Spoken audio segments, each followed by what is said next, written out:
Hello दोस्तों, मेरा नाम रविकांत भारती है। दोस्तों, सस्ता मीडिया के दर्शकों को मैं बता दूं, आसिफ की हत्या के बारे में आप सभी जानते हैं। जिम ट्रेनर था यह बंदा, दवा लेके अपने गांव की तरफ आ रहा था। इसके कार को घेरा जाता है और घेरने के बाद बोला जाता है जय श्री राम बोलो नहीं तो मारेंगे, और मार मार के इसको मौत के घाट उतार दिया जाता है। मौत के घाट जब उतार दिया जाता है तो यह बात खबर फैलती है, और जब खबर तूल पकड़ती है तो जेल में डाल दिया जाता है जो आरोपी रहते हैं उन आरोपियों को। अब इसमें आश्चर्य की बात तब है कि उत्तर प्रदेश और हरियाणा के कई जगह ऐसे पंचायतों का गठन होता है जो आसिफ के हत्यारे के रिहाई के सपोर्ट में यह पंचायतों का गठन होता है। और इसकी प्रकाशिता तो तब पार हो जाती है कि जब हरियाणा में बहुत मात्रा में 50,000 के मात्रा में लोग पहुंचते हैं। वहां अखलाक के हत्यारे को, जुनैद के हत्यारे को स्टेज पे बुला के माला पहनाया जाता है। साथ ही साथ आसिफ के हत्यारे को बोला जाता है कि इनको तुरंत प्रभाव से रिहा किया जाए, नहीं तो तरह तरह की धमकियां कि पाइपलाइन काट देंगे, ये काट देंगे, वो काट देंगे। मैं बता दूं दोस्तों, चाहे वह कोई भी धर्म हो, कोई भी देश हो, हर जगह अगर चोर को सजा देने के लिए खड़े हों, बलात्कारियों को सजा देने के लिए लोग खड़े हों, या जो हत्यारा है उसके सजा के मांग के लिए लोग खड़े हों, तो समझ लीजिए कि वह देश आगे की तरफ बढ़ रहा है। वह देश न्यायशील है, वहां अन्याय नहीं हो सकता।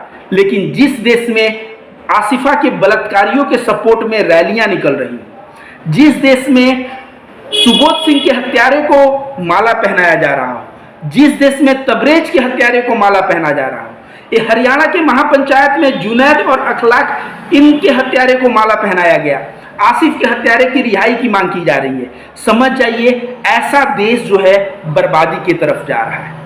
ऐसा डिमांड कि बलात्कारियों, जो बलात्कार किया है उसको छोड़ दो, जो भ्रष्टाचार किया है उसको छोड़ दो, जो हत्या किया है उसको छोड़ दो, यह भारत देश में पहले कभी नहीं देखा गया। पहले संघी लोग करते थे इसे। नाथूराम गोडसे जैसे महात्मा गांधी का हत्या किया तो नाथूराम गोडसे को वे लोग भगवान की तरह मानते थे, जबकि वो एक आतंकवादी था। आज जो भी व्यक्ति किसी की हत्या कर रहा है, यही संघी मानसिकता हावी हो गया है इस देश पे। समझिए कैसे। बीजेपी का जो मुख्यमंत्री है, प्रधानमंत्री नरेंद्र मोदी, ये कहीं ना कहीं आरएसएस का प्यादा है। आज मोदी है, कल आरएसएस किसी और को बैठाएगा, और मोदी के सपोर्ट में गोदी मीडिया है। तो ये जो आरएसएस की विचारधारा है, ये मोदी और मोदी से गोदी मीडिया, और गोदी मीडिया से हर एक घर में सभी लोगों के दिमाग में जो नफरत परोसा गया है, नफरत भरा गया है, उसी का नतीजा आज देश में देखने को मिल रहा है। देखिए, अगर चोर को आप मिठाई खिलाएंगे तो फिर चोरी करेगा, हत्यारे को आप माला पहनाएंगे तो फिर हत्या करेगा। तो जिस दिन तबरेज के हत्यारे को माला पहनाया गया था, उसी दिन मैं समझ गया था कि किसी आसिफ की हत्या हो। और जिस अब अभी जुनैद और अखलाक के हत्यारे को माला पहनाया गया, समझ लीजिए आगे युवा पीढ़ी में ये संदेश दिया जा रहा है कि तुम किसी न किसी मुस्लिम को अगर लिंच करके मार दोगे तो तुम सम्मान के काबिल। तो करना क्या चाहिए? करना ये चाहिए कि जो लोग लिंचिंग किए हैं उनको तो अंदर डाला गया है, जो लोग माला पहना रहे हैं तुरंत प्रभाव से उनको भी अंदर डाला जाए, ताकि इस तरह की घटनाएं फ्यूचर में देखने को न मिले। और ये जो करणी सेना है, करणी सेना का अध्यक्ष सूरजपाल है। यह सूरजपाल मन से चिल्ला चिल्ला के कह रहा है कि इन मुल्लाओं को जहां देखो ठोक दो, आसिफ के हत्यारे को रिहा करो। जिस तरह से यह नफरत उगल रहा है मुसलमानों के प्रति, एक करणी सेना का अध्यक्ष सूरजपाल है, इसको थोड़ा सा भी शर्म नहीं आता कि 2 महीने पहले इसका बेटा फांसी चढ़ गया। इसके इसी तरह के बिहेवियर से जो आदमी बाहर के लोगों को ऐसे कट्टरता से बात करता है, वो घर में भी बात करता होगा, बेटे को अपना कहता होगा ये कर, वो मत कर। बेटा लंदन से जाके पढ़ के आया था, फिर भी फांसी पे चढ़ गया, सुसाइड कर लिया।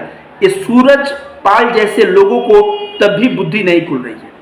ऐसे सूरजपाल जो करणी सेना के अध्यक्ष हैं, ये स्कूल बच्चों के, पद्मावत फिल्म के रिलीज के समय स्कूल बच्चों के बस पे ये लोग पत्थर मरवाते हैं, और हत्यारों को माला, बलात्कारियों को माला पहनाते हैं, हत्यारों को कहते हैं रिहा करो।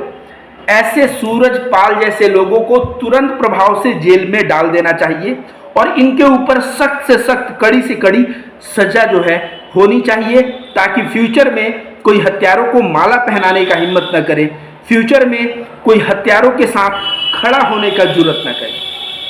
ये बंदा कह रहा है जहां मुसलमानों को देखो ठोक दो, जैसे ये देश जो है इनके बाप की जागीर है, मुसलमान को जहां देखेंगे ठोक देंगे, और हमारे देश का कानून और नियम ये सब किसी काम के नहीं। दोस्तों, जब से बीजेपी गवर्नमेंट सत्ता में आई है, ऐसे लोगों का मन बहुत बढ़ गया है। ऐसे लोगों का मन अगर छोटा करना है तो सबसे पहले बीजेपी को सत्ता से निकाल के फेंकिए, और जैसे ही आप बीजेपी को सत्ता से निकाल के फेंकेंगे, ऐसे लोगों का ठीक दिमाग ठिकाने आ जाएगा। एग्जाम्पल के तौर पे ममता बनर्जी पश्चिम बंगाल में कोई संघी का अगर हिम्मत हो तो थोड़ा माला पहना के देखे किसी हत्यारे को, तुरंत प्रभाव से ममता बनर्जी पुलिस भेज के उठवा लेगी। इन संघियों को, इस तरह के बेचारे आतंकवादियों को पाठ पढ़ाने के लिए बीजेपी गवर्नमेंट को तुरंत प्रभाव से केंद्र सरकार से उठा के फेंक देना चाहिए। महापंचायत में 50,000 लोग थे, जरा सोचिए, एक ठेले वाला ठेला नहीं निकालता कि लॉकडाउन में उसके ठेले पे डंडा चल जाता है, शटर नहीं खोलता कोई, उसके दुकानदार के शटर पे डंडा पड़ जाता है कि शटर बंद करो। ऐसे में 50,000 लोग जुटते हैं और आसिफ के हत्यारों के सपोर्ट में और जुनैद के हत्यारे को माला पहनाते हैं। इतना बड़ा महापंचायत सफल हो जाता है और पुलिस प्रशासन, जिला प्रशासन और राज्य सरकार के कान तक खबर नहीं जाती। ये संभव है? खबर गई होगी दोस्तों, लेकिन अगले वर्ष उत्तर प्रदेश में चुनाव है, पूरे देश में हिंदू मुसलमान किया जाना है, और वहां हरियाणा में खट्टर, वहां का जो मुख्यमंत्री है वो बीजेपी का है। कहीं ना कहीं बीजेपी के सपोर्ट से ही इस तरह की घटनाएं आज देश में देखने को मिल रही हैं।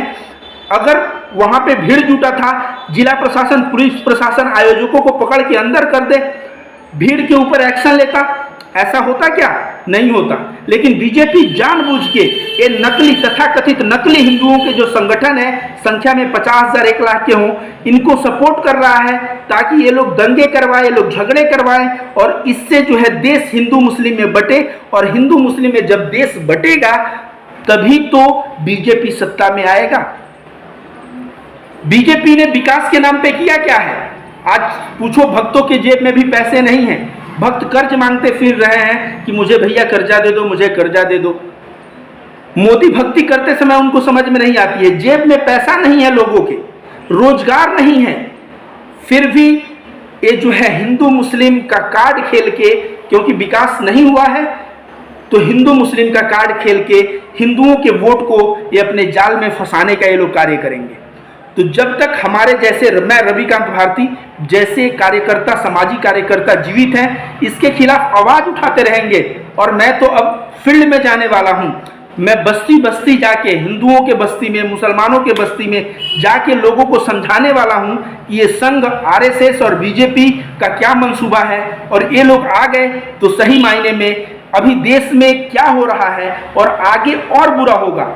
दोस्तों समझ जाइए, अभी जुनैद और अखलाक के हत्यारे को माला पहनाया जाता है, और अभी भी बीजेपी अगर सत्ता में आए तो क्या होगा? कल को कोई दूसरा आसिफ मारा जाएगा, तीसरा आसिफ मारा जाएगा, चौथा आसिफ मारा जाएगा। तो अगर आप चाहते हैं कि ऐसी घटनाएं न हो तो बीजेपी सरकार का विरोध करे और पूरे जोर लगा के विरोध करे, ताकि इस देश में अमन और शांति देखने को मिले, ऐसी घटनाएं देखने को न मिले। धन्यवाद।